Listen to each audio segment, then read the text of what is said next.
আমি ছোটবেলায় আমার আম্মুর মুখ থেকে একটা ছোট্ট গল্প শুনছিলাম। একটা গ্রামে একটা লোক ছিল।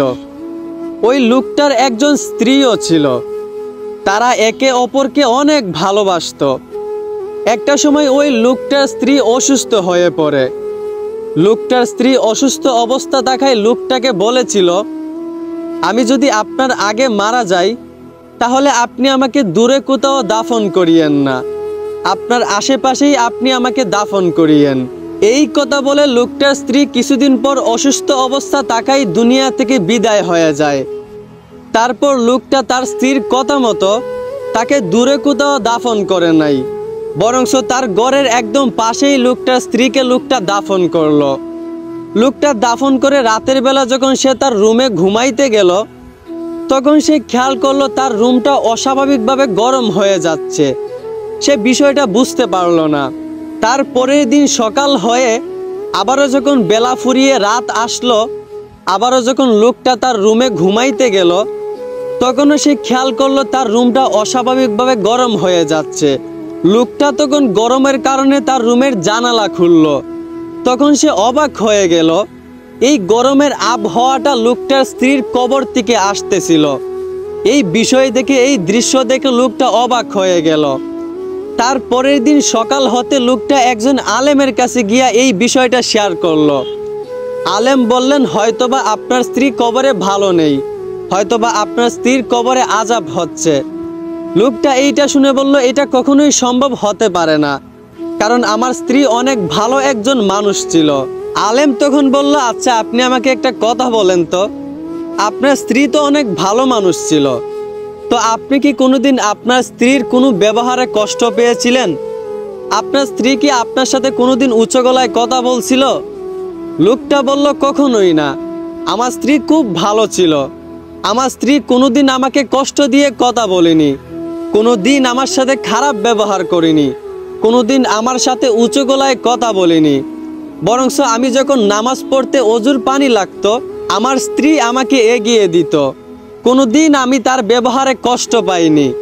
তবে হ্যাঁ, একদিন আমি মনের মধ্যে একটু কষ্ট পেয়েছিলাম। আমি একদিন শখ করে ভালোবেসে বাজার থেকে আমার স্ত্রীর জন্য একটা শাড়ি এনে দিছিলাম। সেদিন আমার স্ত্রী বলেছিল, শাড়ির কালারটা আমার পছন্দ হয়নি, একটু পরিবর্তন করে এনে দেন। সেদিন আমি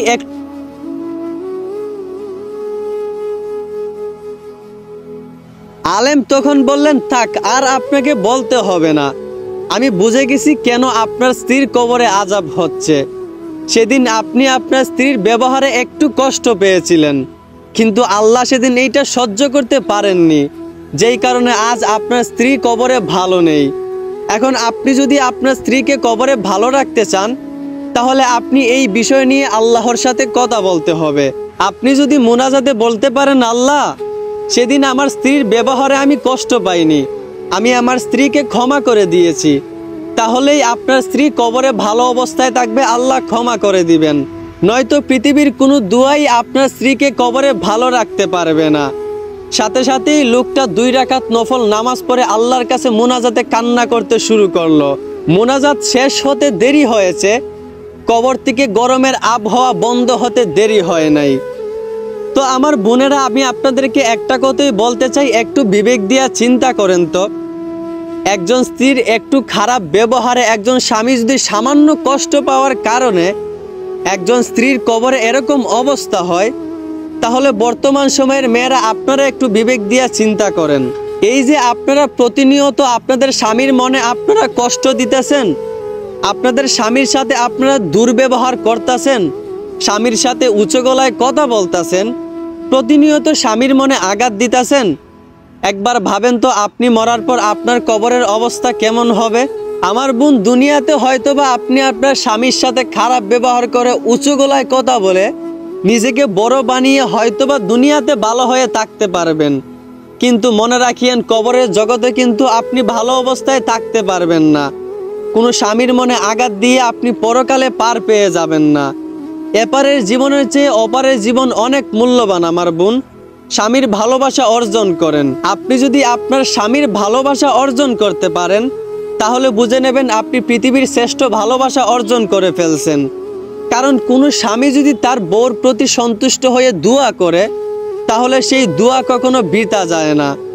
আমার বোন, আশা করি আপনাদেরকে আমি যেটা বুঝাইতে চাইছি আপনারা সেটা বুঝতে পারছেন। বুঝে থাকলে আপনাদেরকে ধন্যবাদ।